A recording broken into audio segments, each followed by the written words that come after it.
Assalamualaikum warahmatullahi wabarakatuh. Perkenalkan, nama saya Fikri Aksika Putra, NIM 18042129, mata kuliah Pemberdayaan Masyarakat.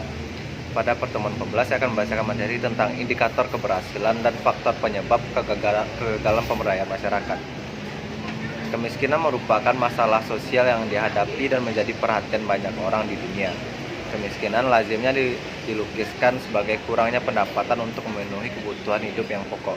Dikatakan berada di bawah garis kemiskinan apabila pendapatan tidak cukup untuk memenuhi kebutuhan hidup yang paling pokok, seperti pangan, pakaian, tempat berteduh, dan lain-lain.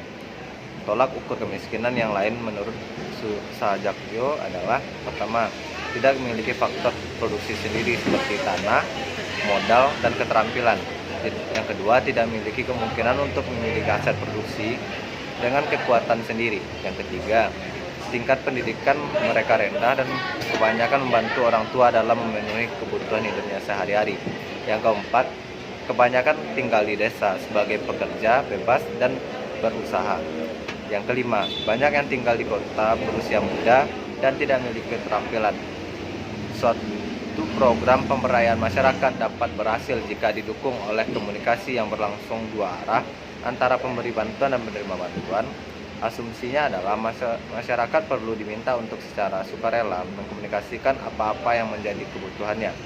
Selain itu, sebaik apapun program yang ditawarkan, jika proses komunikasi tidak lancar, maka dapat berakibat pada lancarnya proses kegiatan pemberdayaan yang dilakukan.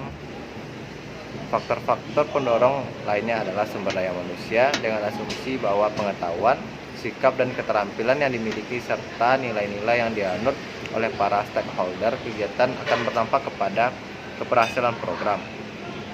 Hal ini didukung oleh pendapat Edward bahwa faktor-faktor yang mempengaruhi terhadap program pemberdayaan masyarakat adalah komunikasi, sumber daya, disposisi, dan struktur birokrasi. Ada 3 indikator yang dapat dipakai dalam mengukur keberhasilan variabel komunikasi, yaitu yang pertama, transmisi. Penyaluran komunikasi yang baik akan dapat menghasilkan suatu implementasi yang baik pula. Seringkali terjadi dalam penyaluran komunikasi adalah adanya salah pengertian, miskomunikasi. Hal tersebut disebabkan oleh komunikasi yang telah melalui beberapa tingkatan birokrasi, sehingga apa yang diharapkan terdistorsi di tengah jalan. Yang kedua, kejelasan komunikasi yang diterima oleh para pelaksana kebijakan harus jelas dan tidak membingungkan. Ketidakjelasan pesan kebijakan tidak selalu menghalangi implementasi, tetapi pada tataran tertentu, para pelaksana membutuhkan fleksibilitas dalam melakukan kebijakan. Pada tataran yang lain, hal tersebut justru akan menyelewengkan tujuan yang hendak dicapai oleh kebijakan yang telah diterapkan. Yang ketiga, konsistensi. Perintah yang diberi dalam pelaksanaan suatu komunikasi harus konsisten dan jelas, karena jika perintah yang diberikan sering berubah, maka dapat menimbulkan kebingungan bagi pelaksana di lapangan. Selain itu, yang mempengaruhi keberhasilan implementasi kebijakan adalah sumber daya manusia. Kebutuhan untuk profesionalisme sumber daya manusia dan aktivitas yang mereka lakukan dapat memberikan kontribusi pada suksesnya usaha dan dapat memberikan daya saing perusahaan atau organisasi atas produktivitas, kualitas, dan jasa pelayanan. Menurut Robert 2001, olehnya itu pemberdayaan pendidikan guna meningkatkan kemampuan sumber daya manusia sangat diperlukan. Selanjutnya, yang mempengaruhi keberhasilan implementasi suatu program adalah disposisi.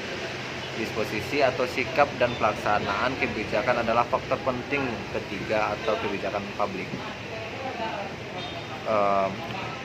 Ubis mengatakan bahwa cara seorang pemimpin dalam memperdayakan bawahannya adalah pemimpin mempercayai bawahannya untuk bisa melakukan lebih banyak karena potensi yang dimilikinya. Menurut Mortimer 2002 mengatakan cara mendorong orang atau bawahan adalah jangan merendahkan seorang bawahan.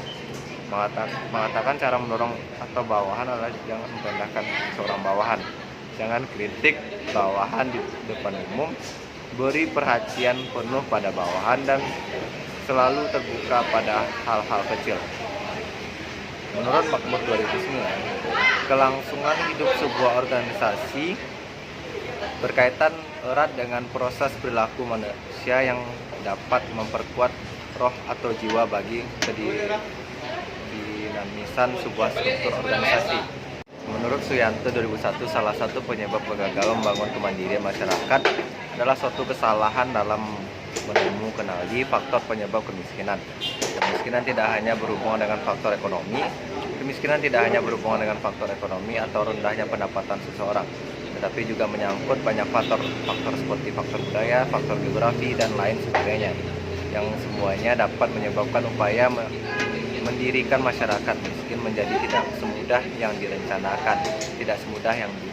Sementara Yasa 2008 menyebut kegagalan membangun kemandirian masyarakat karena beberapa faktor, yaitu yang pertama, program pemberdayaan berkutat pada penguliran dana, karena prinsipnya adalah bergulir.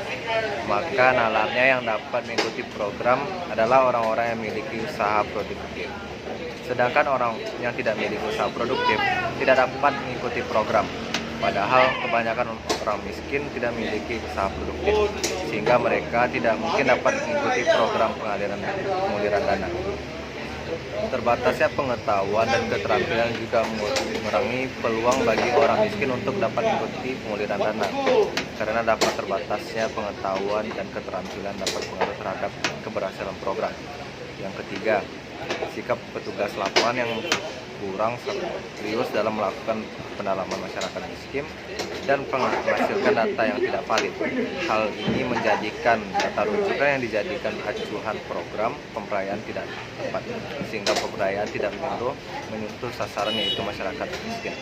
Yang keempat, kecenderungan memilih sasaran atau lokasi yang memungkinkan keberhasilannya tinggi, sehingga berakibat pada penentuan lokasi yang tidak tepat.